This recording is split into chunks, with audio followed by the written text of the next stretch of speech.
Let's do a little rose tour this morning. It's Sunday, first day after the clock. Jump forward. There's a lot happening here.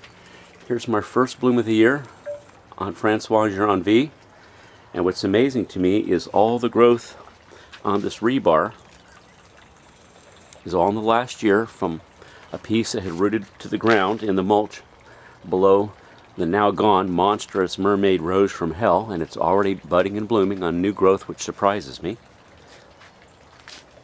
There's arugula bolting like crazy, and buried in there is a cramoisi superior.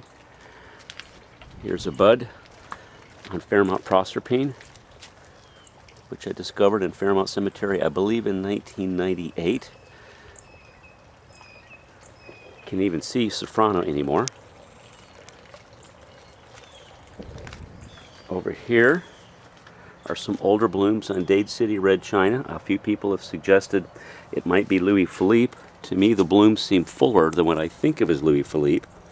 I'm going to reinvestigate that and also look into a candidate I found online called Cruenta, which is a red China I've never heard of.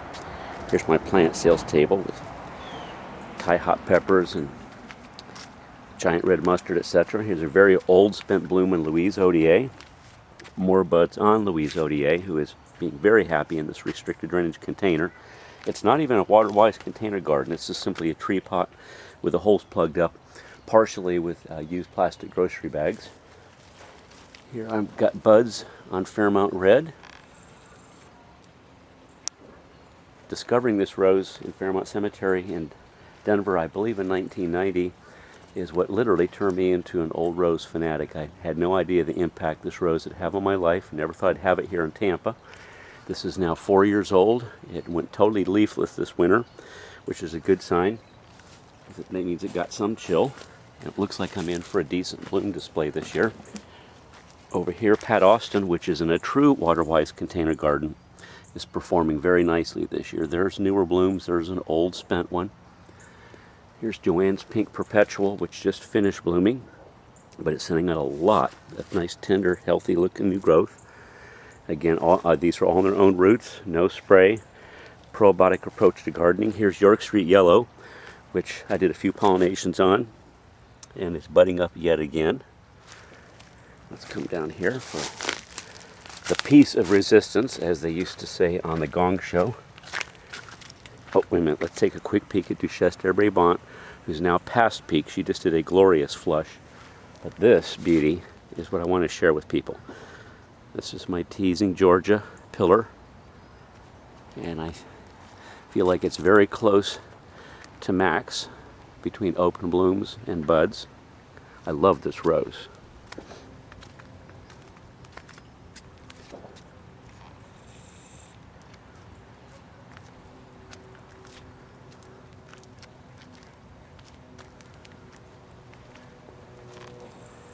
It's got buds galore. And I love how the flowers change with age. When they first open, they're a rich yellow, incurved like a peony.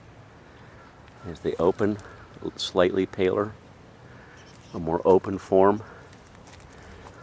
Then when they're all the way open, you've got the classic quartering of an old rose, like an almost Gallica in form. And then near the end, they get quite pale. The scent is okay. It's pretty much the tea scent that you would expect. I believe it was bred from Graham Thomas. It sure looks that way and kind of has a similar smell. It doesn't have the sweet OGR smell. But I'll forgive it because the form is so beautiful. And here in Tampa, it's so productive. This plant is on the Fortuniana rootstock that I do agree is not vital for most modern roses, but as a rule, they generally perform much better on it. And I feel in some cases do need to be on it. It's the old garden roses that I generally have such good luck with on their own roots here in Tampa. Take a look at this bloom here. It looks so beautiful against the blue sky. Then over here, in the last stretch of the hell, I've got Barfield White Climber mixed in with Marshall Neal, which is also on Fortuniana.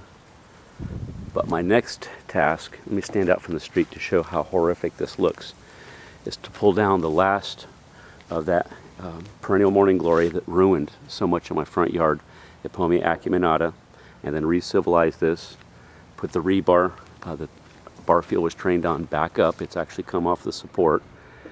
Take down this dead palm tree that was literally killed by being smothered by the perennial morning glory, which was a beautiful queen palm. I really do hate Epomia acuminata. There it is right there, breaking dormancy after being frozen back.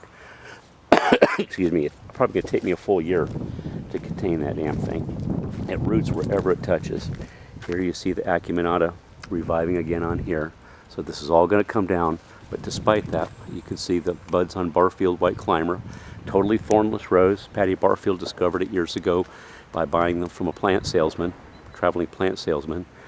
The newly opened blooms are fennel anise scented, which is peculiar because I associate that with the Ayrshire roses, which are very cold hardy. This thing is unspeakably vigorous in Tampa. You can see bud clusters here, actually bud clusters everywhere.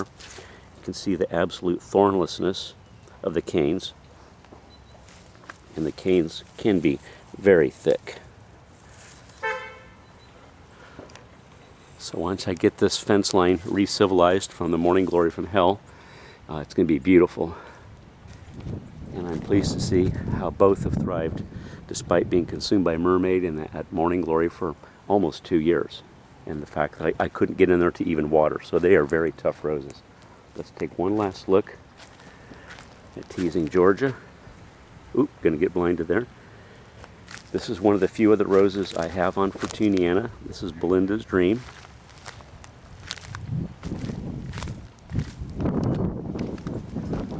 It's Bush Morning Glory.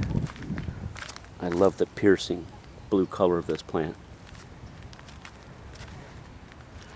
Again, here's pan back on Teasing Georgia. She's doing a leaning tower of Pisa routine. I'm going to have to find a way to prop her up. But talk about a magnificent climbing rose for Florida.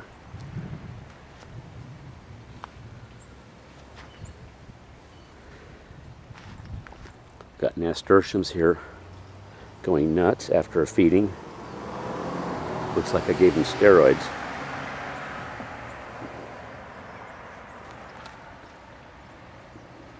Have a good one, y'all. Bye-bye.